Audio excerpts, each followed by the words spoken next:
ನಮ್ಮನ್ನು ಬಹಳವಾಗಿ ಪ್ರೀತಿಸುವಂತ ನಮ್ಮ ತಂದೆಯಾದ ದೇವರೇ, ನಿಮ್ಮ ಪರಿಶುದ್ಧ ನಾಮಕ್ಕೆ ಸ್ತೋತ್ರವಾಗಲಿ. ಮತ್ತೊಂದು ಆವರ್ತಿ ನಿಮ್ಮ ಪಾದದಲ್ಲಿ ನಾವು ಬರ್ತಾ ಇದ್ದೇವೆ ಕರ್ತನೆ. ಕಳೆದ ವಾರವೆಲ್ಲ ನಮ್ಮ ಜೊತೆ ಎದ್ದು ನಡೆಸಿದ ದೇವರೇ, ಈ ವಾರವೂ ಕೂಡ ಅಪ್ಪ ದೇವರೇ, ನೀವು ಜೊತೆ ಎದ್ದು ನಡೆಸಬೇಕಾಗಿ ಪ್ರಾರ್ಥಿಸ್ತೇವೆ. ಈ ಒಂದು ಜೂಮ್ ಮೀಟಿಂಗ್ ಮೂಲಕ ನಾವೆಲ್ಲರೂ ಈ ರೀತಿಯಾಗಿ ಕೂಡಿ ಬಂದು ಅಪ್ಪ ನಿಮ್ಮನ್ನು ಆರಾಧಿಸಿ ಸ್ತುತಿಸಿ ಅಪ್ಪ ಈಗ ವಾಕ್ಯ ಕೇಳಲಿಕ್ಕೆ ಹೋಗ್ತಿರುವಾಗ ಪಾಸ್ಟರ್ ಶೈನಿನ ಮುಟ್ಟಿರಿ, ಅವ್ರ ಮೂಲಕ ನೀವು ಮಾತನಾಡಬೇಕಾಗಿ ಪ್ರಾರ್ಥಿಸ್ತೇವೆ. ಆತ್ಮಿಕ ಸತ್ಯಗಳನ್ನ ಗ್ರಹಿಸುವಂತ ಕೃಪೆಯನ್ನು ಅನುಗ್ರಹಿಸಬೇಕಾಗಿ ಪ್ರಾರ್ಥಿಸ್ತೇವೆ. ಹೌದು ಸ್ವಾಮಿ, ಕೇಳುವಂತ ವಾಕ್ಯಗಳು ನಾವೆಲ್ಲರೂ ಸರಿಯಾಗಿ ಅರ್ಥ ಮಾಡಿಕೊಳ್ಳುವಂತೆ ನಿಮ್ಮ ಕೃಪೆಯಿಂದ ತುಂಬಿಸಲಿ. ಕ್ರಿಸ್ತನ ಯೇಸುವಿನಾಮದಲ್ಲಿ ಪ್ರಾರ್ಥಿಸ್ತೇನೆ ತಂದೆ, ಆಮೆನ್. ಎಸ್ ಬಸ್. Amen. Amen. Let's continue our message about sorry. Title was the understanding and enjoyment of the word. ನಾವು ಕಳೆದ ವಾರದಿಂದ ಧ್ಯಾನ ಮಾಡ್ತಿರುವಂತ ಸಂದೇಶವನ್ನ ಮುಂದುವರಿಸೋಣ. ಆ ಒಂದು ಟೈಟಲ್ ಬಂದ್ಬಿಟ್ಟು ವಾಕ್ಯವನ್ನು ಅರ್ಥ ಮಾಡಿಕೊಳ್ಳುವುದು ಮತ್ತು ಆನಂದಿಸುವುದು ಎಂಬುದಾಗಿ. And this message is important because we have to really enjoy the word of God as the evangelist. ಈ ಒಂದು ಸಂದೇಶ ನಮ್ಮ ಜೀವನದಲ್ಲಿ ತುಂಬಾ ಮುಖ್ಯ. ಯಾಕಂತ ಹೇಳಿದ್ರೆ ಸುವಾರ್ತಿಕರಾಗಿ ನಾವು ಈ ಒಂದು ಸಂದೇಶವನ್ನ ಕೇಳಿ ಆನಂದಿಸಬೇಕು. If we just have a religious walk of faith and we can't enjoy the word, our religion, going to church, being a disciple, it all becomes a burden to us. ಒಂದ್ ವೇಳೆ ನಾವು ಸುವಾರ್ತನ ಸರಿಯಾಗಿ ಅರ್ಥ ಮಾಡ್ಕೊಂಡು ಅದನ್ನ ಆನಂದಿಸಿಲ್ಲ ಅಂತ ಹೇಳಿದ್ರೆ, ನಾವು ಸುಮ್ಮನೆ ಯೇಸು ಸ್ವಾಮಿನ ನಂಬ್ಕೊಳ್ಳೋದಾಗ್ಲಿ, ಸಭೆಗೆ ಹೋಗೋದಾಗ್ಲಿ, ಆರಾಧನೆ ಮಾಡೋದಾಗ್ಲಿ, ಅವೆಲ್ಲವೂ ಕೂಡ ನಮ್ಗೆ ಕಷ್ಟಕರವಾಗಿರುತ್ತೆ, ಒಂಥರ ಭಾರವಾಗಿರುತ್ತೆ. And last week we looked at how God always restores the covenant age by age. ಕಳೆದ ವಾರ ನಾವು ನೋಡ್ತಾ ಬಂದ್ವಿ 10 ಯುಗಗಳಲ್ಲಿ ದೇವರು ಹೇಗೆ ಒಂದೊಂದು ಯುಗದಲ್ಲೂ ಕೂಡ ಒಬ್ಬೊಬ್ಬನ ನೇಮಿಸಿ ಆತನ ಒಡಂಬಡಿಕೆಯನ್ನು ಮರುಸ್ಥಾಪನೆ ಮಾಡಿದ್ರು ಎಂಬುದಾಗಿ. So in the age of slavery, captivity, colonization, God always restored the word through the people of the covenant. ಅಂದ್ರೆ ಅದು ಯಾವುದೇ ಒಂದು ಯುಗವಾಗ್ಲಿ, ಗುಲಾಮತನದ ಯುಗವಾಗ್ಲಿ, ಸೆರೆಯಾಳುಗಳ ಯುಗವಾಗ್ಲಿ, ವಸಾಹತುಶಾಹಿ ಯುಗವಾಗ್ಲಿ, ಹಿಂಸೆಗಳ ಯುಗವಾಗ್ಲಿ, ಪ್ರತಿಯೊಂದು ಯುಗದಲ್ಲೂ ಕೂಡ ದೇವರು ತನ್ನ ಉಳಿದವರನ್ನ ಎಬ್ಬಿಸಿ ಯುಗವನ್ನ ರಕ್ಷಿಸಿದರು. So even if you have persecution in your field or in your nation, you have to have assurance that God will restore the gospel through you. ಹಾಗೇನೆ ನಮ್ಮ ಜೀವನದಲ್ಲಿ ಕೂಡ ನಾವಿರೋ ಸ್ಥಳದಲ್ಲಿ ಕೂಡ ಒಂದ್ ವೇಳೆ ಎಂತ ಒಂದು ಹಿಂಸೆಗಳಾಗ್ಲಿ, ಸಮಸ್ಯೆಗಳಾಗ್ಲಿ ಇದ್ರೂ ಕೂಡ ನಿನ್ನ ಮೂಲಕ ಆ ಕ್ಷೇತ್ರವನ್ನ, ಯುಗವನ್ನ ರಕ್ಷಿಸ್ತಾರೆ ಅಂತ ನಂಬಬೇಕು. So what's really, really important is we have to be imprinted, rooted, natured with the gospel. ತುಂಬಾ ತುಂಬಾ ಮುಖ್ಯವಾದದ್ದು ಏನು ಅಂತ ಹೇಳಿದ್ರೆ, ಎರಡನೇದಾಗಿ ನಾವು ನೋಡ್ತಾ ಇದೀವಿ, ಸುವಾರ್ತೆಯ ವಾಕ್ಯದಿಂದ ನಾವು ಮುದ್ರೆ ಆಗ್ಬೇಕು, ಬೇರು ಬಿಡಬೇಕು, ಮತ್ತೆ ಅದು ನಮ್ಮ ಸ್ವಭಾವವಾಗಿ ಮಾರ್ಪಡ್ಬೇಕು. When you're imprinted with the gospel, no matter what problems you have, trials you have, you don't have to fall into your problem. ಯಾವಾಗ ನೀನು ಸುವಾರ್ತೆಯ ವಾಕ್ಯದಿಂದ ಮುದ್ರೆಯಾಗಿ ಅದರಲ್ಲಿ ಬೇರು ಬಿಟ್ಟು ಅದು ನಿನ್ನ ಸ್ವಭಾವವಾಗುತ್ತೋ, ಆಗ ನಿನ್ನ ಜೀವನದಲ್ಲಿ ಯಾವುದೇ ಸಮಸ್ಯೆಗಳು ಬಂದ್ರು, ಕಷ್ಟಗಳು ಬಂದ್ರು, ಅದು ಸಮಸ್ಯೆಯಾಗಿ ಕಷ್ಟವಾಗಿ ಇರೋದಿಲ್ಲ. For me, when I was very new in the gospel, whenever a problem came, I was always deceived. I had a long period of time where I was upset and I was discouraged. ನಾನು ಹೆಸರಿಗೆ ಮಾತ್ರ ಕ್ರೈಸ್ತಳಾಗಿದ್ದಾಗ, ವಾಕ್ಯವನ್ನು ಸರಿಯಾಗಿ ನಾನು ಅರ್ಥ ಮಾಡ್ಕೊಳ್ದೇ ಇದ್ದಾಗ ತುಂಬಾ ದಿನಗಳವರೆಗೂ ಕೂಡ ನಾನು ಸಮಸ್ಯೆಗಳು, ಕಷ್ಟಗಳನ್ನು ಎದುರಿಸ್ತಾ ಬಂದೆ. But as time goes on, it becomes shorter and shorter. So now I don't even have to be discouraged for one whole day. I can discover my answer very quickly. I can restore myself very quickly. ಆದ್ರೆ ಈಗ ಸುವಾರ್ತೆಯಲ್ಲಿ ನಾನು ವಾಕ್ಯದಲ್ಲಿ ಮುದ್ರೆಯಾಗಿ ಬೇರು ಬಿಟ್ಟು ಸ್ವಭಾವವಾಗಿ ಮಾರ್ಪಟ್ಟಿರೋದ್ರಿಂದ ನನಗೇನೇ ಸಮಸ್ಯೆಗಳು ಬಂದರೂ ಕೂಡ ವಾಕ್ಯದಿಂದ ಬೇಗ ನಾನು ಉತ್ತರವನ್ನ ಪಡ್ಕೊಳ್ತೀನಿ. So the Bible says that the word of creation will surely be fulfilled. ದೇವರ ವಾಕ್ಯ ಹೇಳುತ್ತೆ, ವಾಕ್ಯ ಖಂಡಿತವಾಗ್ಲೂ ನೆರವೇರುತ್ತೆ ಎಂಬುದಾಗಿ. So we have to read Isaiah 55:11-13. ಯಾರಾದ್ರೂ ಒಬ್ರು ಓದೋಣ. ಯೆಶಾಯ 55:11-13.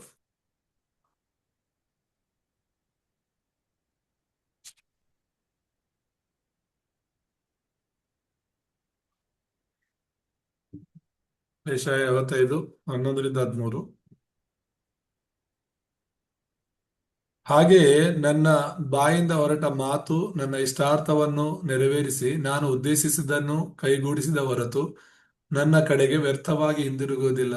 ನೀವು ಆನಂದಭರಿತರಾಗಿ ಹೊರಡುವಿರಿ, ಸಮಾಧಾನದಿಂದ ಮೆರವಣಿಗೆಯಾಗಿ ಬರುವಿರಿ. ಬೆಟ್ಟ ಗುಡ್ಡಗಳು ನಿಮ್ಮ ಮುಂದೆ ಜಯಘೋಷ ಮಾಡುವವು, ಅಡವಿಯ ಮರಗಳೆಲ್ಲ ಚಪ್ಪಾಳೆ ಹೊಡೆಯುವವು. ಮುಳ್ಳಿಗೆ ಬದಲಾಗಿ ತುರಾಯಿಯು ದತ್ತುರಿಯು ಪ್ರತಿಯಾಗಿ ಸುಗಂಧವು ಬೆಳೆಯುವವು. ಆ ವನವು ಯೆಹೋವನ ನಾಮಸ್ಮರಣೆಗೆ ಶಾಶ್ವತವಾದ ಗುರುತಾಗಿ ಎಂದಿಗೂ ಅಳಿಯದಿರುವುದು. Amen. Amen. So it says in verse 11, the word goes out from my mouth, it will not return empty, but accomplish what I desire. 11ನೇ ವಚನದಲ್ಲಿ ನೋಡಿದ ಹಾಗೆ, ನನ್ನ ಬಾಯಿಂದ ಹೊರಟ ಮಾತು ನನ್ನ ಇಷ್ಟಾರ್ಥವನ್ನು ನೆರವೇರಿಸಿ ನಾನು ಉದ್ದೇಶಿಸಿದ್ದನ್ನು ಕೈಗೂಡಿಸಿದ ಹೊರತು ನನ್ನ ಕಡೆಗೆ ವ್ಯರ್ಥವಾಗಿ ಹಿಂದಿರುಗುವುದಿಲ್ಲ ಅಂತ ಹೇಳುತ್ತೆ. So whatever is proclaimed through the Bible, whatever God commanded, whatever God promised, it says that it will not return empty, but it will be accomplished. ಅಂದ್ರೆ ವಾಕ್ಯ ಹೇಳ್ತಿರೋದೇನಂದ್ರೆ, ದೇವರ ಬಾಯಿಂದ ಬಂದಿರುವಂತ ಮಾತು ಏನನ್ನ ಅವ ಉದ್ದೇಶಿಸಿರುತ್ತೋ ಅದು ನೆರವೇರದೆ ಹಿಂತಿರುಗಿ ಬರೋದೇ ಇಲ್ಲ ಎಂಬುದಾಗಿ. Also, we know Isaiah 40 verse 8 very, very well. ಯೆಶಾಯ 48ನೇ ವಚನ ನಮ್ಮೆಲ್ಲರಿಗೂ ತುಂಬಾ ಚೆನ್ನಾಗಿ ಗೊತ್ತು.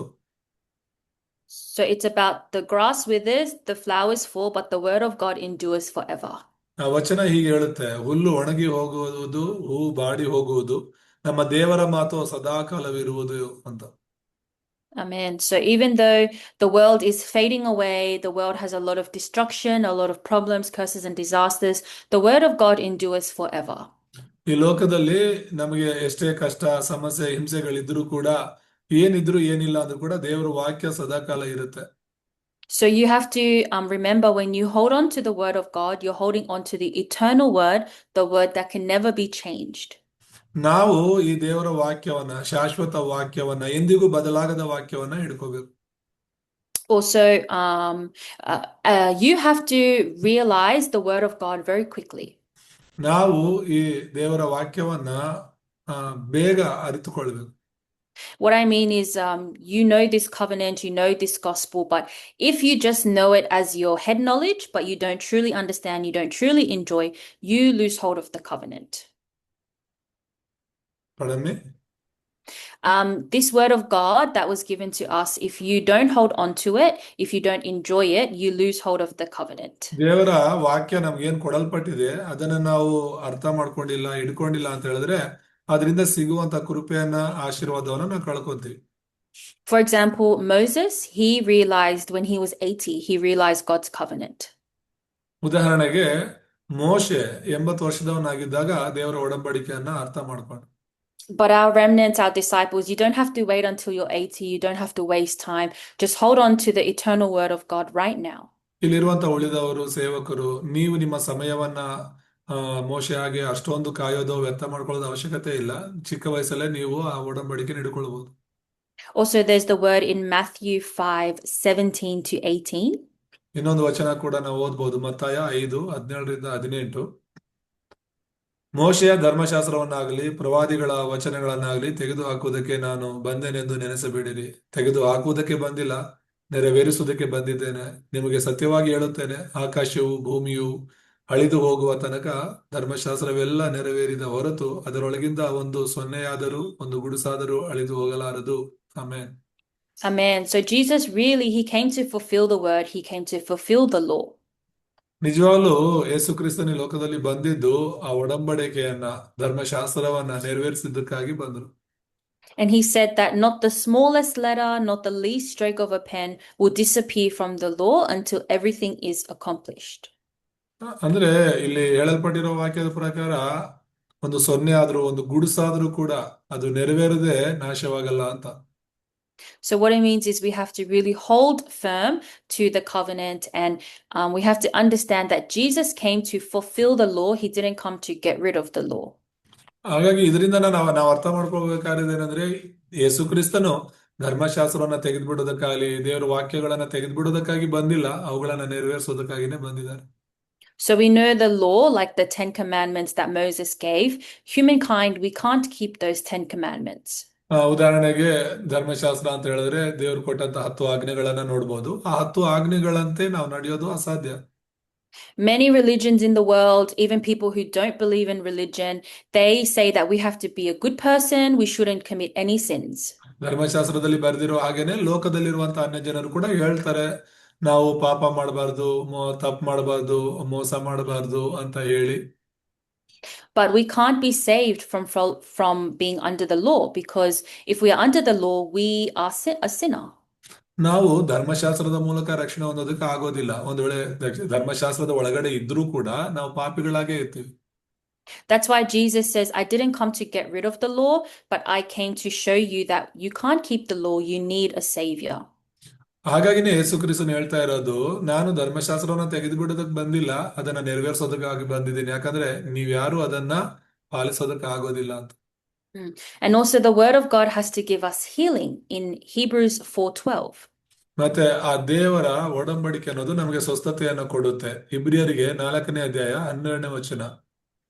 ಯಾಕಂದರೆ ದೇವರ ವಾಕ್ಯವು ಸಜೀವವಾದದ್ದು, ಕಾರ್ಯಸಾಧಕವಾದದ್ದು, ಯಾವ ಇಬ್ಬಾಯಿ ಕತ್ತಿಗಿಂತಲೂ ಹದವಾದದ್ದು, ಪ್ರಾಣ ಆತ್ಮಗಳನ್ನು ಕೀಲು ಮಜ್ಜೆಗಳನ್ನು ವಿಭಾಗಿಸುವಷ್ಟು ಮಟ್ಟಿಗೂ ತೂರಿ ಹೋಗುವಂಥದ್ದು, ಹೃದಯದ ಆಲೋಚನೆಗಳನ್ನು ಉದ್ದೇಶಗಳನ್ನು ವಿವೇಚಿಸುವಂಥದ್ದು ಆಗಿದೆ.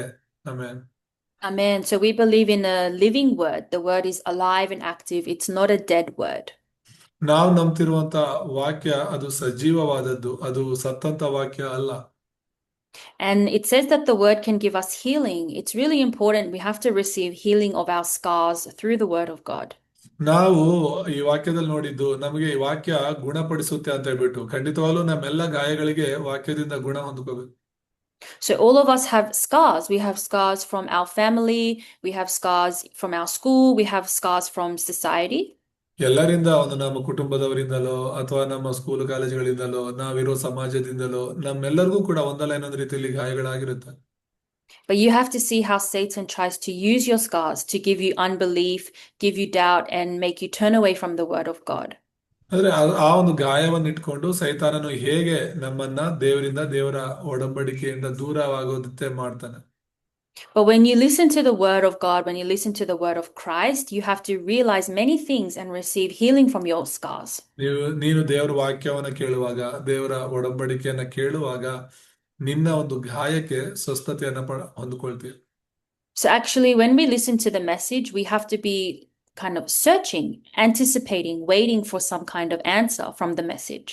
ನಾವು ವಾಕ್ಯವನ್ನು ಕೇಳುವಾಗ ಖಂಡಿತವಾಗ್ಲೂ ಎದುರು ನೋಡುವಿಕೆ ಅನ್ನೋದು ಇರಬೇಕು. ಆ ವಾಕ್ಯದಿಂದ ನಾವು ಸ್ವಸ್ಥತೆ ಪಡ್ಕೊಳ್ಳೋದಕ್ಕೆ ಎದುರು ನೋಡ್ಬೇಕು. That's what we call like a living worship. And the Bible says we have to give our whole mind, our whole heart, our whole soul to the time of worship to receive the message. ಅದಕ್ಕೆ ಇದು ಆರಾಧನೆ ಸಮಯ ಅಂತ ಹೇಳಿದ್ರೆ ಪ್ರಾರಂಭದಿಂದ ಅಂತ್ಯದವರೆಗೂ ಕೂಡ ನಾವು ಪೂರ್ಣ ಹೃದಯದಿಂದ, ಪೂರ್ಣ ಆತ್ಮದಿಂದ, ಪೂರ್ಣ ಪ್ರಾಣವನ್ನ ಕೊಟ್ಟು ನಾವು ದೇವರನ್ನ ಆರಾಧನೆ ಮಾಡಬೇಕು, ಕೇಳ್ಕೋಬೇಕು ವಾಕ್ಯನ. And we have to, many people, they just go to church, just sit down, but they're on their phone, they don't pay attention. But we have to really have that heart and mind to wait for the word that is going to be fulfilled. ತುಂಬಾ ಜನ ಸಭೆಗೆ ಹೋಗ್ತಾರೆ, ಆರಾಧನೆಗೆ ಹೋಗ್ತಾರೆ, ಆದ್ರೂ ಕೂಡ ಅವ್ರು ಸರಿಯಾಗಿ ಆರಾಧನೆ ಮಾಡಲ್ಲ, ಮಾತಾಡ್ಕೊಂಡು ಕೂತಿರ್ತಾರೆ, ಇಲ್ಲ ಫೋನ್ ನೋಡ್ಕೊಂಡು ಕೂತಿರ್ತಾರೆ. Also, let's read Isaiah 55:3. ಹಾಗೇನೆ ಯೆಶಾಯ 55:3 ಓದ್ಕೊಳ್ಳೋಣ. Sorry, I have an extra one. Isaiah 55:3. 55:3. Yep. ಕಿವಿಯನ್ನು ಇತ್ತ ತಿರುಗಿಸಿರಿ, ನನ್ನ ಬಳಿಗೆ ಬನ್ನಿರಿ, ಆಲಿಸಿದರೆ ಬದುಕಿ ಬಾಳುವಿರಿ. ದಾವೀದನಿಗೆ ಖಂಡಿತವಾಗಿ ವಾಗ್ದಾನ ಮಾಡಿದ ಕೃಪಾ ವರಗಳನ್ನು ನಿಮಗೆ ಕೊಡುತ್ತೇನೆಂಬ ಶಾಶ್ವತವಾದ ಒಡಂಬಡಿಕೆಯನ್ನು ನಿಮ್ಮೊಂದಿಗೆ ಮಾಡಿಕೊಳ್ಳುವೆನು. Amen. Amen. So give ear, come listen to me. So like I said, we have to give ear to the word of Christ in worship. ಇಲ್ಲಿ ಯೆಶಾಯ 55:3 ಹೇಳಿದ ಹಾಗೆ ಕಿವಿಯನ್ನು ಇತ್ತ ತಿರುಗಿಸಿ ನನ್ನ ಬಳಿಗೆ ಬನ್ನಿರಿ ಅಂತ. ಅಂದ್ರೆ ದೇವರ ಕಡೆಗೆ ನಾವು ಕಿವಿ ತಿರುಗಿಸೋದು ತುಂಬಾ ಮುಖ್ಯ. Also in verse 1, Isaiah says, come you all who are thirsty, come to the waters. ಹಾಗೆ 55ರಲ್ಲಿ 1ನೇ ವಚನ ಓದುವಾಗ ಎಲೈ ಬಾಯಾರಿದ ಸಕಲ ಜನರೇ ನೀರಿನ ಬಳಿಗೆ ಬನ್ನಿರಿ ಅಂತ ಹೇಳಿ. He even says, come you who have no money. ಹಣವಿಲ್ಲದವರು ಸಹ ಬರ್ಲಿ ಅಂತ ದೇವರು ಹೇಳೋದು. And why do you spend your money on things? Why spend money on what is not bread and your labor on what does not satisfy? ಮತ್ತೆ ಅಲ್ಲಿ ಬರೆದಿರೋದು, ಬನ್ನಿರಿ, ಕೊಂಡುಕೊಳ್ಳಿರಿ, ಉಣ್ಣಿರಿ, ಬಂದು ದ್ರಾಕ್ಷರಸವನ್ನು, ಹಾಲನ್ನು ಕ್ರಯವಿಲ್ಲದೆ ತೆಗೆದುಕೊಳ್ಳಿರಿ ಅಂತ. ಅದನ್ನೆಲ್ಲ ಆಹಾರ, ಇದು 2ನೇ ವಚನ ಹೇಳುತ್ತೆ, ಆಹಾರವಲ್ಲದಕ್ಕೆ ಹಣವನ್ನು ಏಕೆ ವ್ರಯ ಮಾಡುತ್ತೀರಿ ಅಂತ. So he's saying that why do you waste your time doing things that don't truly satisfy your soul and spirit? You have to come and give ear to the word of the gospel. ಮತ್ತೆ ತೃಪ್ತಿಗೊಳಿಸದ ಪದಾರ್ಥಕ್ಕೆ ನಿಮ್ಮ ದುಡಿತವನ್ನು ವೆಚ್ಚ ಮಾಡುವುದಕ್ಕೆ ಕಿವಿಗೊಟ್ಟು ನನ್ನ ಮಾತನ್ನು ಕೇಳಿರಿ, ಒಳ್ಳೆಯದನ್ನೇ ಉಂಡು ಮೃಷ್ಟಾನ್ನವನ್ನು ಆನಂದ ಪಡಿರಿ ಎಂಬುದಾಗಿ. And really, he's calling the thirsty people. So we have to have the spiritual eyes to see the thirsty people in the field as well. ಹಾಗಾಗಿ ನಾವು ಮೊದಲು ಬಾಯಾರಿದವರಾಗಿ ಆ ದೇವರು ಬಾಯಾರಿದವನ್ನ ಕರೀತಿರೋದನ್ನ ನಾವು ಅರ್ಥ ಮಾಡ್ಕೋಬೇಕು. ಮತ್ತೆ ನಾವು ಸೇವೆ ಮಾಡೋ ಕ್ಷೇತ್ರದಲ್ಲಿ ಕೂಡ ಯಾರು ಈ ರೀತಿ ದೇವರ ವಾಕ್ಯಕ್ಕಾಗಿ ಬಾಯಾರಿದಾರೋ ಅವ್ರನ್ನ ನಾವು ನೋಡ್ಬೇಕು. There are many people who have no money, no food, nothing. They actually spiritually dying and physically dying as well. ನಾವಿರೋ ಕ್ಷೇತ್ರದಲ್ಲಿ, ಸೇವೆಯ ಕ್ಷೇತ್ರದಲ್ಲಿ ಎಷ್ಟೋ ಜನ ಊಟ ಇಲ್ಲದೆ, ಅವರಿಗೆ ನೀರಿಲ್ದೆ ಸಾಯ್ತಾ ಇದ್ದಾರೆ, ಅದು ಶಾರೀರಿಕವಾಗಿ ಆಗ್ಲಿ ಆತ್ಮಿಕವಾಗಿ ಆಗ್ಲಿ. So this word is saying to really give them the gospel, give them the word of truth that can revive them. ಹಾಗಾಗಿ ಈ ವಚನ ಹೇಳ್ತಿರೋದು ಅಂಥವ್ರಿಗೆ ವಾಕ್ಯವನ್ನ ನಾವು ಕೊಡಬೇಕು, ಅದರಿಂದ ಅವರು ಬದುಕುಳಿಬಹುದು ಅಂತ. And we know very well John 14:6, Jesus says, I am the way, the truth, and the life. ಯೋಹಾನ್ ಸುವಾರ್ತೆ 14:6 ನಮ್ಮೆಲ್ಲರಿಗೂ ಚೆನ್ನಾಗಿ ಗೊತ್ತಿರುವಂತ ವಚನ. ನಾನೇ ಮಾರ್ಗ, ಸತ್ಯ, ಜೀವ, ನನ್ನ ಮೂಲಕವಾಗಿ ಹೊರತು ಯಾರು ತಂದೆ ಬಳಿಗೆ ಬರುವುದಿಲ್ಲ ಅಂತ ವಾಕ್ಯ ಹೇಳುತ್ತೆ. And also John 6:63. Let's read John 6:63. ಹಾಗೇನೆ ಯೋಹಾನ್ ಸುವಾರ್ತೆಯಲ್ಲಿ 6ನೇ ಅಧ್ಯಾಯ 63ನೇ ವಚನ ಓದೋಣ. ಬದುಕಿಸುವಂತದ್ದು ಆತ್ಮವೇ, ಮಾಂಸವು ಯಾವುದಕ್ಕೂ ಬರುವುದಿಲ್ಲ. ನಾನು ನಿಮಗೆ ಹೇಳಿರುವ ಮಾತುಗಳೇ ಆತ್ಮವಾಗಿಯೂ ಜೀವವಾಗಿಯೂ ಅವೇ. Amen. Amen. So truly the spirit is what gives us life. ನಿಜವಾಗ್ಲೂ ಕೂಡ ಆತ್ಮವೇ ನಮಗೆ ಜೀವ ಕೊಡುವಂತದ್ದಾಗಿದೆ. And the words that I have spoken to you, they are full of the spirit and life. ಮತ್ತೆ ನಾನು ನಿಮಗೆ ಹೇಳಿರುವಂತ ಈ ವಾಕ್ಯಗಳೇ, ಮಾತುಗಳೇ ಆತ್ಮವಾಗಿಯೂ ಜೀವವಾಗಿಯೂ ಅವೇ ಅಂತ ಯೇಸು ಹೇಳ್ತಿದ್ದಾರೆ. So we are the spiritual being. We have to receive the spiritual strength. We have to have the spiritual food for our spirit. ನಾವು ಆತ್ಮಿಕ ವ್ಯಕ್ತಿಗಳಾಗಿರೋದ್ರಿಂದ, ಆತ್ಮಿಕ ಜೀವಿಗಳಾಗಿರೋದ್ರಿಂದ ದೇವರಿಂದ ಆತ್ಮಿಕ ಆಹಾರವನ್ನ ನಾವು ತೆಗೆದುಕೊಳ್ಳಬೇಕು. And Jesus is saying we can find this inside of the word. ಯೇಸು ಹೇಳ್ತಿರೋದು ಇದನ್ನ ನಾವು ದೇವರ ವಾಕ್ಯದಲ್ಲೇ ಕಂಡುಕೊಳ್ಳಬಹುದು ಎಂಬುದಾಗಿ. Also, let's read Romans 15:4. ಹಾಗೇನೆ ರೋಮಪುರದವರಿಗೆ ಬರೆದ ಪತ್ರಿಕೆಯಲ್ಲಿ 15ನೇ ಅಧ್ಯಾಯ 4ನೇ ವಚನವನ್ನು ಓದ್ಕೋಣ. 15:4.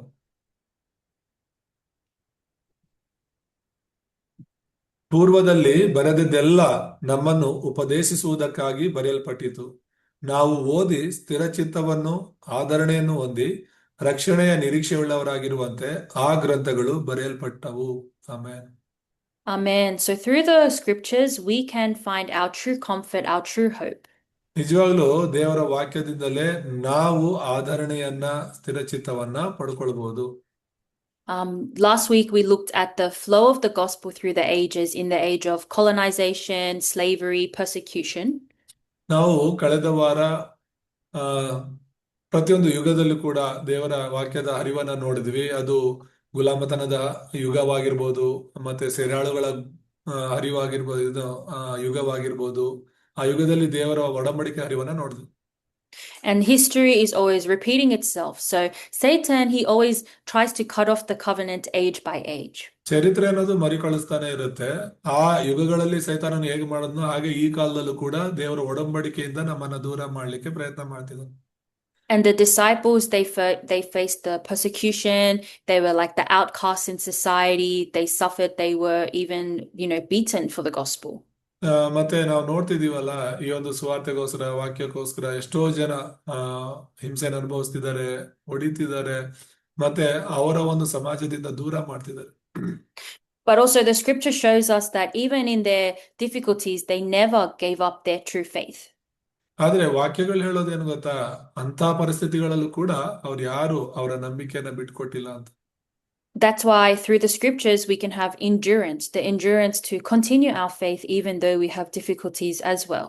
ದೇವರ ವಾಕ್ಯ ನಮ್ಮನ್ನ ಪ್ರೋತ್ಸಾಹಿಸೋದು ಏನಂದ್ರೆ, ಇಂಥ ಕಠಿಣವಾದ ಪರಿಸ್ಥಿತಿಗಳಲ್ಲಿ ಕೂಡ ನಾವು ನಂಬಿಕೆಯಲ್ಲಿ ಮುಂದುವರಿಬೇಕು ಅಂತ ಪ್ರೋತ್ಸಾಹ ಮಾಡ್ತಿದೆ. So we know everyone has problems, even if we have a position in the church, even we are a pastor, a minister, everyone has problems. ಪ್ರತಿಯೊಬ್ಬರ ಜೀವನದಲ್ಲೂ ಕೂಡ ಸಮಸ್ಯೆಗಳಿದೆ. ಒಂದು ವೇಳೆ ಅದು ಸೇವಕರಾಗಿರ್ಬೋದು, ವಿಶ್ವಾಸಿಗಳಾಗಿರ್ಬೋದು, ಮಕ್ಕಳಾಗಿರ್ಬೋದು, ಅವರವರ ಆ ಪರಿಸ್ಥಿತಿಗಳ ತಕ್ಕಂತೆ ಸಮಸ್ಯೆಗಳಿವೆ. But we have to have a true hope. I mean, what is the reason why we endure all of these sufferings? It's for the sake of the gospel. ನಮ್ಮ ಜೀವನದಲ್ಲಿ ಏನೇ ಸಮಸ್ಯೆಗಳಿದ್ರಾದ್ರೂ ಕೂಡ ಅದನ್ನೆಲ್ಲ ಸ್ವಾರ್ಥ ನಿಮಿತ್ತ ಸಹಿಸ್ಕೊಳ್ಬೇಕು. So we have to really be concluded that I have a true purpose. God created me with a purpose for this gospel movement.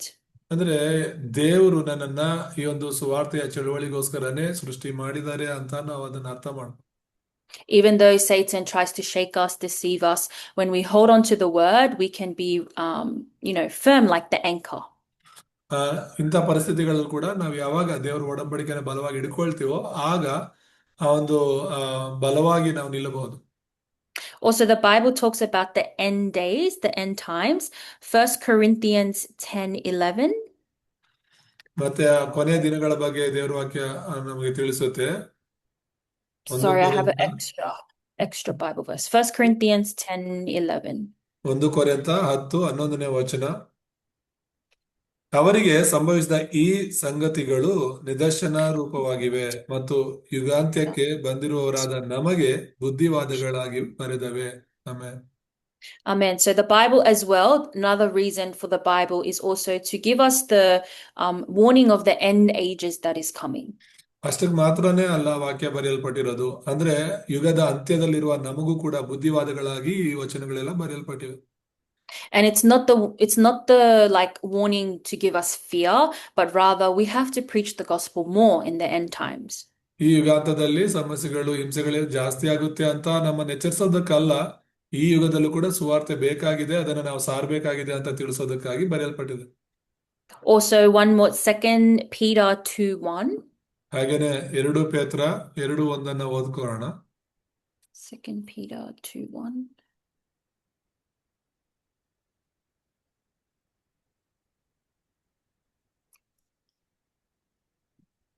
2 ಪೇತ್ರ 2 Peter 2:1. Yeah, 2 Peter 2:1. ಆದರೆ ಇಸ್ರಾಯೇಲ್ ಜನರಲ್ಲಿ ಸುಳ್ಳು ಪ್ರವಾದಿಗಳು ಎದ್ದರಲ್ಲ, ಅದೇ ಪ್ರಕಾರ ನಿಮ್ಮಲ್ಲಿಯೂ ಸುಳ್ಳು ಬೋಧಕರು ಇರುವರು. ಅವರು ನಾಶಕರವಾದ ಮತಭೇದಗಳನ್ನು ಕಳ್ಳತನದಿಂದ ಹುಟ್ಟಿಸುವವರು, ತಮ್ಮನ್ನು ಕೊಂಡುಕೊಂಡ ಒಡೆಯನನ್ನು ಕೂಡ ತಾವು ಅರಿಯವು ಎಂದು ಹೇಳುವವರು ಆಗಿದ್ದು, ಪಕ್ಕನೆ ತಮ್ಮ ಮೇಲೆ ನಾಶವನ್ನು ಬರಮಾಡಿಕೊಳ್ಳುವವರು. Amen. Amen. Is it about the false prophets? Yes. Yes. So there's a false prophets as well in the end time. Many people, they are pretending that they are believing in Jesus, but they have a different message. ಇಲ್ಲಿ ವಚನದಲ್ಲಿ ಹೇಳ್ತಿರೋದು ಏನ್ ಗೊತ್ತಾ? ಸುಳ್ಳು ಪ್ರವಾದಿಗಳ ಬಗ್ಗೆ ಎಚ್ಚರಿಸ್ತಾ ಇರುವಂತದ್ದು. ಕೊನೆ ದಿನಗಳಲ್ಲಿ ಸುಳ್ಳು ಪ್ರವಾದಿಗಳು, ಸುಳ್ಳು ಬೋಧಕರು ಜಾಸ್ತಿ ಇರ್ತಾರೆ. ಅವರೇ ನಿಜವಾದ ಬೋಧಕರು ಅನ್ಕೊಂಡು ಸುಳ್ಳನ್ನ ಬಿತ್ತಾ ಇದ್ದಾರೆ. Yeah, so remnants, now we're living in the age of the social media. So a lot of messages can come to us through the phone very quickly. ಸಾಮಾಜಿಕ ಜಾಲತಾಣಗಳ ಯುಗದಲ್ಲಿ ನಾವು ಬದುಕ್ತಾ ಇದ್ದೇವೆ. ಉಳಿದವರಾದ ನಮಗೂ, ದೇವರ ಮಕ್ಕಳಾದ ನಮಗೆ ಎಲ್ಲೆಲ್ಲೋ ನಡೆಯುವಂತ ವಿಷಯಗಳು ಕ್ಷಣದಲ್ಲಿ ನಮಗೆ ಬರುತ್ತೆ, ತಿಳಿಯುತ್ತೆ. Sometimes I was on Facebook and then suddenly some message came up and it's like a kind of looks like they're preaching the gospel. ನಾನು ಒಂದ್ಸಲಿ ಫೇಸ್ಬುಕ್ ಅನ್ನ ನೋಡ್ತಾ ಇದ್ದೆ. ಬೇಗ ಒಂದು ವಿಡಿಯೋ ನನ್ನ ಕಣ್ಣಿಗೆ ಬಿತ್ತು. ಅದರಲ್ಲಿ ಅವರು ಸುವಾರ್ತೆಯನ್ನು ಪ್ರಕಟಿಸ್ತಿದ್ದಾರೆ ಅನ್ನೋ ತರ ಕಾಣ್ತಿತ್ತು. But when I listened closely, the person said that we don't have to believe in Jesus, we don't have to have a different religion. We can all be one religion together. ಆ ಒಂದು ಸೇವಕರು ತನ್ನ ಬೋಧನೆಯಲ್ಲಿ ಹೇಳ್ತಾ ಇದ್ದ ಮಾತೇನು ಗೊತ್ತಾ? ನಮಗೆ ಕ್ರೈಸ್ತತ್ವ ಅನ್ನುವಂತ ಒಂದು ಬೇರೆ ಧರ್ಮ ಇರೋ ಅವಶ್ಯಕತೆ ಏನಿಲ್ಲ, ಎಲ್ಲರೂ ಸೇರಿ ಒಂದೇ ಧರ್ಮವಾಗಿ ನಾವು ಒಟ್ಟಿಗಿರ್ಬೋದು, ಎಲ್ಲ ಒಂದೇ ಅಂತ. And he said that this is the message of Jesus, and he was preaching this message at a university, so a lot of young people were there listening. ತುಂಬಾ ಜನ ಇರುವಂತಹ ಒಂದು ವಿಶ್ವವಿದ್ಯಾಲಯದಲ್ಲಿ ವಾಕ್ಯವನ್ನು ಕೊಡ್ತಾ ಇದ್ದಿದ್ದು, ಅಲ್ಲಿ ಹೇಳ್ತಾ ಇದ್ದಿದ್ದು ಏನಂದ್ರೆ ಇದು ಯೇಸು ಸ್ವಾಮಿ ಹೇಳಿರೋ ಮಾತು ಅಂತ. Also, when I opened the comments, a lot of people were commenting saying this is very true, and they even said I'm a Christian and I agree with this. ಮತ್ತೆ ಕಾಮೆಂಟ್ಸ್ ಗಳ ಬಗ್ಗೆ ನಾನು ನೋಡೋಣ ಅಂತ ನೋಡಿದ್ದಕ್ಕೆ ಅಲ್ಲಿ ತುಂಬಾ ಜನ ಕಾಮೆಂಟ್ ಮಾಡಿರೋದೇನಂದ್ರೆ, ಹೌದು ಇದು ನಿಜ, ನೀವ್ ಹೇಳಿ ಸರಿ ಇದೆ ಅಂತ ಹೇಳಿ, ಮತ್ತೆ ನಾನು ಕೂಡ ಕ್ರಿಶ್ಚಿಯನೇ, ನಿಮ್ಮ ಮಾತಿನ ಜೊತೆಗೆ ನನಗೆ ಸಹಮತವಿದೆ ಅಂತಾನು ಹೇಳ್ತಿದ್ರು. So we have to be aware of this kind of false message, false teaching, and we should never be deceived by those messages. ಇಂಥ ಒಂದು ತಪ್ಪಾದ ಬೋಧನೆಗಳಿಂದ ಸುಳ್ಳು ಪ್ರವಾದನೆಗಳಿಂದ ನಾವು ಎಚ್ಚರವಾಗಿರ್ಬೇಕು, ಇಲ್ಲಾಂದ್ರೆ ಇವುಗಳಿಂದ ನಾವು ಮೋಸ ಹೋಗ್ತೇವೆ. It says there in the scripture that they deny the sovereign Lord. ಈ ವಾಕ್ಯದಲ್ಲಿ ಬರೆಯಲ್ಪಟ್ಟಿದೆ, ಅವರು ಒಡೆಯನನ್ನೇ ಅರಿಯಬು ಅಂತ ಹೇಳ್ಬಿಟ್ಟು ಬಿಟ್ಟು ಬಿಟ್ಟಿದ್ದಾರೆ ಎಂಬುದಾಗಿ. But in the end, they will have destruction. ಆದರೂ ಕೊನೆಗೆ ಅವರು ನಾಶವಾಗ್ತಾರೆ ಅಂತ ವಾಕ್ಯದಲ್ಲಿ ಬರೆಯಲಿದೆ. And then let's read 2 Timothy ಹಾಗೆ 3:16. I think it's 1 Timothy. Why? Sorry. Second Timothy 2 Timothy, 3:16 to 17. 2 Timothy 3ನೇ ಅಧ್ಯಾಯ 16-17 ಓದ್ಕೊಳ್ಳೋಣ. ದೈವ ಪ್ರೇರಿತವಾದ ಪ್ರತಿಯೊಂದು ಶಾಸ್ತ್ರವು ಉಪದೇಶಕ್ಕೂ, ಖಂಡನೆಗೂ, ತಿದ್ದುಪಾಟಿಗೂ, ನೀತಿ ಶಿಕ್ಷೆಗೂ ಉಪಯುಕ್ತವಾಗಿದೆ. ಆದುದರಿಂದ ದೇವರ ಮನುಷ್ಯನು ಪ್ರವೀಣನಾಗಿ ಸಕಲ ಸತ್ಕಾರ್ಯಕ್ಕೆ ಸನ್ನದ್ಧನಾಗುವನು. Amen. Amen. So the scripture also has to be our tool for teaching and raising up disciples. ಮತ್ತೆ ಈ ದೇವರ ವಾಕ್ಯ ಅನ್ನೋದು ನಿನಗೂ ನನಗೂ ಅದು ಉಪದೇಶ ಮಾಡೋದಕ್ಕೆ, ಖಂಡನೆಗೆ, ತಿದ್ದುಪಾಟಿಗೂ ಕೂಡ, ನೀತಿ ಶಿಕ್ಷೆಗೂ ಕೂಡ ಅದು ಉಪಯೋಗವಾಗುತ್ತೆ. So we have to raise disciples that are firm in the gospel. They are equipped to do the good work of the Lord. ಹೌದು, ನಾವು ಸುವಾರ್ತೆನ ಹಿಡ್ಕೊಂಡು ಸುವಾರ್ತೆಯ ಕಾರ್ಯಗಳನ್ನ ಮಾಡುವಂತ ಶಿಷ್ಯರನ್ನ ಬೆಳೆಸಬೇಕು. And there it says every good work, but the greatest work that we can do is the work of evangelism, sharing the gospel. ಎಲ್ಲ ಒಳ್ಳೆ ಕಾರ್ಯಗಳು ಮಾಡ್ಲಿಕ್ಕೆ ನಾವು ಸನ್ನದ್ಧರಾಗಬೇಕು ಅಂತ ವಾಕ್ಯ ಹೇಳುತ್ತೆ. ಎಲ್ಲ ಒಳ್ಳೆ ಕಾರ್ಯಗಳಿಗಿಂತ ಉತ್ತಮವಾದ ಕಾರ್ಯ ಯಾವುದು ಅಂದ್ರೆ ಸುವಾರ್ತೆ ಸಾರೋದು. So there is a clear purpose that God gave us the scriptures, really to make us rooted, imprinted, natured with the gospel. ನಿಜವಾಗ್ಲೂ ಈ ವಾಕ್ಯಗಳೆಲ್ಲವೂ ಕೂಡ ನಮ್ಮ ಹೃದಯಗಳಲ್ಲಿ ಮುದ್ರೆ ಆಗ್ಬೇಕು, ಬೇರೆ ಬಿಡಬೇಕು. ಇದೇ ನಮ್ಮ ಸ್ವಭಾವ ಆಗ್ಬೇಕು. We saw that it's the word that is going to be fulfilled, the word that gives us healing, the word that gives us the true spiritual life. ಈ ವಾಕ್ಯಗಳಿಂದ ನಾವು ನೋಡಿದ್ದು, ಈ ವಾಕ್ಯಗಳಿಂದ ನಾವು ಬಲ ಹೊಂದಬಹುದು, ಈ ವಾಕ್ಯಗಳಿಂದ ನಾವು ಸಾಂತ್ವನ ಪಡಿಬಹುದು, ನಿರೀಕ್ಷೆಯನ್ನು ಪಡ್ಕೊಳ್ಬಹುದು, ಒಳ್ಳೆ ಕಾರ್ಯಗಳನ್ನ ಮಾಡಬಹುದು. Also, we have to be ready for the end times, the end days when many people are going to be standing against the gospel. ಮತ್ತೆ ಕೊನೆಯ ದಿನಗಳಲ್ಲಿ ತುಂಬಾ ಜನ ದೇವರ ವಾಕ್ಯಕ್ಕೆ ವಿರುದ್ಧವಾಗಿ, ಸುವಾರ್ತೆಗೆ ವಿರುದ್ಧವಾಗಿ ನಿಲ್ಲುವಂತ ದಿನ ಬರುತ್ತೆ. We have to be firm. We have to know what the fundamental truth is. ಹಾಗಾಗಿ ನಾವು ಮೂಲಭೂತವಾದ ಸತ್ಯ ಏನು ಅಂತ ತಿಳಿದವರಾಗಿರ್ಬೇಕು. That's why most important method for remnants to be imprinted is you have to practice your cross message. ಹಾಗಾಗಿ ಉಳಿದವರೆಲ್ಲರೂ ಕೂಡ ಸುವಾರ್ತೆಯಲ್ಲಿ ಮುದ್ರೆ ಆಗ್ಬೇಕು ಅಂದ್ರೆ ಈ ಒಂದು ರಕ್ಷಣೆಯ ಮಾರ್ಗವನ್ನ ಪ್ರತಿದಿನ ಓದಬೇಕು, ಅಭ್ಯಾಸ ಮಾಡಬೇಕು. That cross message has to completely be your cross message, the cross message you can deliver without even looking at the paper. ಆ ಸಿಲುಬೆಯ ಸಂದೇಶ ಅಂದ್ರೆ ರಕ್ಷಣೆಯ ಮಾರ್ಗ ಅನ್ನೋದು ನೀನು ಆ ಪೇಪರ್ನ ನೋಡ್ದೇನೆ, ಆ ಪ್ರಿಂಟ್ ನ ನೋಡ್ದೇನೆ ನೀನು ಹೇಳುವವರಾಗಿರ್ಬೇಕು. You have to continuously challenge really to imprint yourself with that message. If you are really equipped with that message, the whole gospel message is inside of that cross message. ಆ ರಕ್ಷಣೆಯ ಮಾರ್ಗವನ್ನ ನಿನ್ನ ಹೃದಯದಲ್ಲಿ ಮುದ್ರೆ ಮಾಡ್ಕೋಬೇಕು. ಅದನ್ನ ನೋಡ್ದೇನೆ ಹೇಳುವ ಮಟ್ಟಕ್ಕೆ ನೀನು ಬೆಳಿಬೇಕು. ಯಾಕಂತ ಹೇಳಿದ್ರೆ ಸತ್ಯವೇದದಲ್ಲಿರುವಂತಹ ಎಲ್ಲ ಸುವಾರ್ತೆಯ ಅಂಶಗಳು ಆ ಒಂದೇ ರಕ್ಷಣೆಯ ಮಾರ್ಗದಲ್ಲಿ ಇದೆ. So, doing the word movement, it's not about having a big gathering of people or showing something that looks very big and amazing. ನಾವು ವಾಕ್ಯ ಹೇಳೋದು ಅಂತ ಹೇಳಿದ್ರೆ ಏನೋ ದೊಡ್ಡದಾಗಿ ಕಾಣುವಂಥದ್ದು, ಉತ್ತಮವಾಗಿ ಕಾಣುವಂಥದ್ದನ್ನ ನಾವು ಹೇಳುವಂತವರಾಗಿರೋದಲ್ಲ. What's more important is that people truly know the gospel, even if there's a few of them, that they are really raised up as the accurate disciples. ಮತ್ತೆ ಎಲ್ಲದಕ್ಕಿಂತ ಮುಖ್ಯವಾಗಿದ್ದು ಏನಂತ ಹೇಳಿದ್ರೆ ವಾಕ್ಯದಲ್ಲಿ ಅವರು ಶಿಷ್ಯರಾಗಿ ಬೆಳಿಬೇಕು ಅನ್ನೋದು.